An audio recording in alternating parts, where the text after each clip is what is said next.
Police pounded on my cabin door, demanding I leave the home my father built. Yeah, you heard me right. The place that's been in my family since disco was new and vinyl was king. The HOA called them, said I was a trespasser. Biggest mistake they ever made.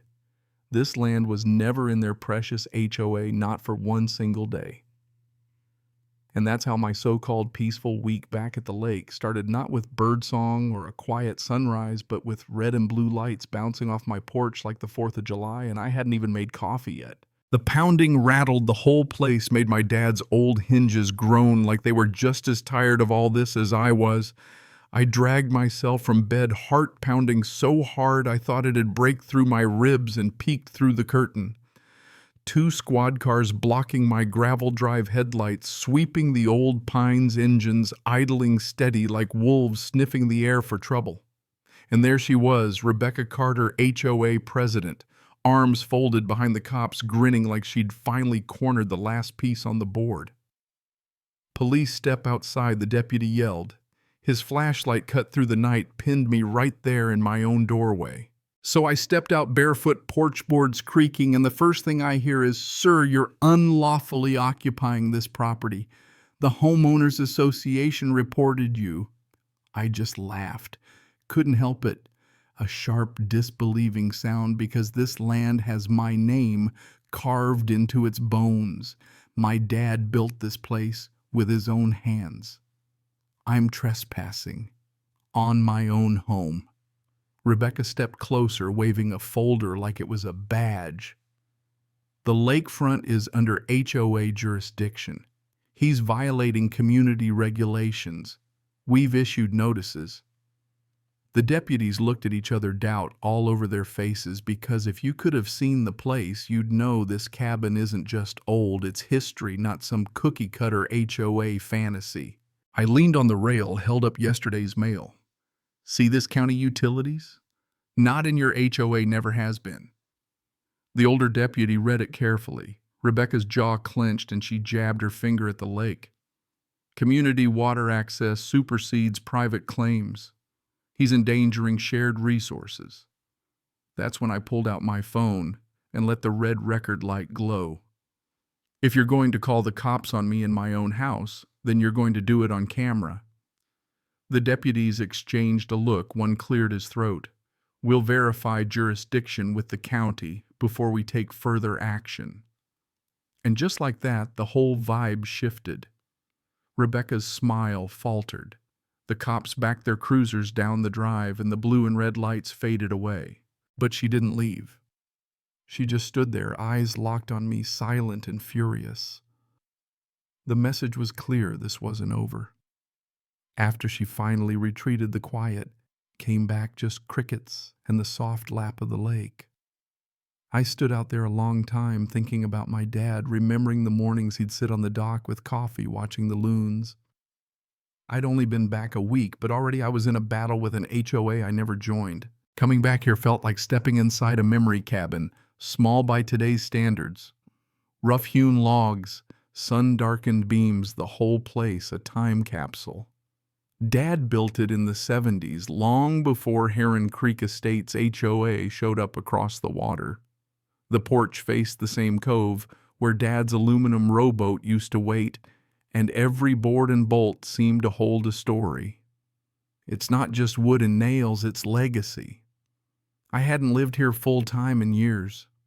City life, always in the way, but after Dad passed, I finally came home. 6 months it took to find the courage. But when I did, something inside me settled. The first thing I saw was Dad's toolbox, still waiting on the steps, rusted but sturdy, built to outlast us all. Touching those tools, breathing in the pine and lake air, I felt 10 years old again. The anchor ring bolted into the dock, so rusted but still holding strong, was a symbol of everything Dad taught me about standing firm. That first morning, before Rebecca ever showed her face, I sat with coffee watching the glassy lake, telling myself I'd finally found some peace. Instead, I got wind chimes from the HOA side, hollow metallic, out of place, a warning bell for all the trouble brewing. It wasn't nostalgia that brought me home, it was needing to breathe, to remember who I was before the city chewed me up. But peace wasn't going to come easy. Rebecca Carter had her own story, one where my land was just another trophy. But my father taught me boundaries matter in land and in life. Respect them, sure, but never let anyone redraw them on your behalf. The second morning I met Rebecca up close. I was wiping down the rail, inhaling that piney air, when footsteps crunched through the grass. Not friendly ones. "Excuse me?" She cut through the air like a chainsaw. There she was, Rebecca Carter, early 40s, hair pulled back so tight it looked like she was trying to keep her thoughts from escaping. Clipboard in one hand, violation notice in the other, storming the porch like she owned the place. "You need to get off my land immediately," she snapped. "I blinked your land, ma'am, you're mistaken. This is my family's cabin, 40 years and counting." She shook her head, spat out HOA legalese, and thrust a $75 violation in my face for get this non-compliance with community aesthetics. I had to laugh. I mean, honestly, finding me for living outside her boundaries, I pulled out my utility letter, pointed to the address. "See outside the HOA. End of story." She barely looked at it. "Administrative oversight. We're fixing the boundaries." Her confidence was unreal, but behind her the wind chimes clanked the HOA dock with its no trespassing sign, irony thick as lake fog. "So let me get this straight," I said, trying not to lose it. "You're fining me for living on the land my father built outside your jurisdiction because your HOA wants it." She went on about community water rights and environmental oversight. It was policy made up on the spot, spun from thin air. That's when I pulled my phone out and recorded her doubling down for the camera. She left with a promise in her eyes, the kind that says you made the wrong enemy.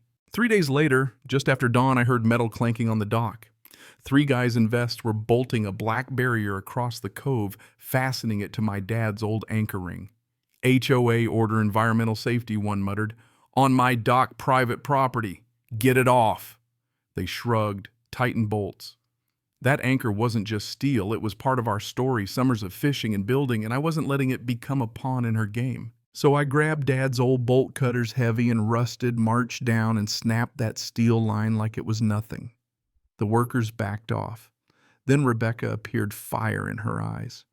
"You're destroying environmental equipment," she shrieked. "Runoff from your property is polluting the lake," I laughed. My septic had just passed county inspection cleaner than their precious manicured lawns. She changed tactics, offered to settle for $200, called it a compliance fee. Now she wanted a bribe. I snapped the last line, dropped the barrier in the lake. "This dock is mine," I said, "and no made-up rules or backdoor deals will change that." 2 neighbors watched from downshore, Mr. Garcia and Mrs. Henderson, arms crossed, unimpressed by her drama. I filmed Rebecca, caught every word, and for the first time her confidence cracked. That was the turning point. From then on, Rebecca escalated, drones buzzing my roof at night, floodlights blasting my cabin so bright I could barely sleep, always aimed straight at me, not the water. I set up a live stream so everyone could see the harassment, neighbors, strangers, anyone who cared. And the community started paying attention. Mrs. Henderson even spoke up, calling out Rebecca in public. More and more folks joined in, stories pouring out, fines, fake violations, intimidation. The whole community realized it wasn't just me. Rebecca was running a campaign expanding her power with phony charts, forged maps, and intimidation. I did my homework, ordered a professional water test kit, documented everything, and found out the water around my cabin was cleaner than the HOA's side. When Rebecca came to confront me with forged reports, I called her out, showed her the real results, and caught a glimpse of her secret notebook lists of properties, fake signatures, plans for phase 2 of her takeover. It all came to a head at the community meeting. Rebecca strutted in with lawyers and official documents, waving around a so-called federal order. But when I called the county office on speaker for everyone to hear, they said flat out, no such declaration exists. The room erupted. Neighbors stood up, told their stories. The board suspended Rebecca on the spot, and the county brought the hammer down. Fines, investigations, the whole 9 yards. For the first time in years, the community found its voice. Afterward, the mood shifted. The new environmental committee met in real living rooms. Everyone got a say. Real stewardship returned. The county even offered to partner with us for real this time. And life by the lake slowly found its rhythm again. Quiet mornings, laughter, neighbors waving instead of hiding. I fixed the dock, tended the garden, breathed deep. Even Hank Roberts' dad's old friend came by to apologize for ever doubting me. We shook hands, and it felt like some old wounds finally healed. Rebecca still tried to stir the pot, threatening Letter's lawyers, but nobody bought it anymore. She'd lost the room, and the truth was out for everyone to see.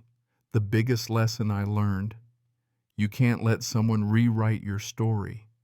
Not when you know the land, the history, the legacy is yours.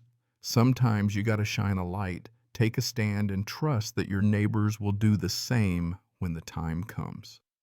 And sometimes victory isn't loud. Sometimes it's just sitting on your porch at sunset, listening to the lake, knowing you stood your ground and won back your peace. So what do you think? When does standing up for your home cross the line? And who gets to decide what's best for a community? Drop your thoughts in the comments. Tell me your own HOA battle scars or where you draw the line. Because at the end of the day, justice starts with ordinary people saying, enough. And I guess that's exactly what I did.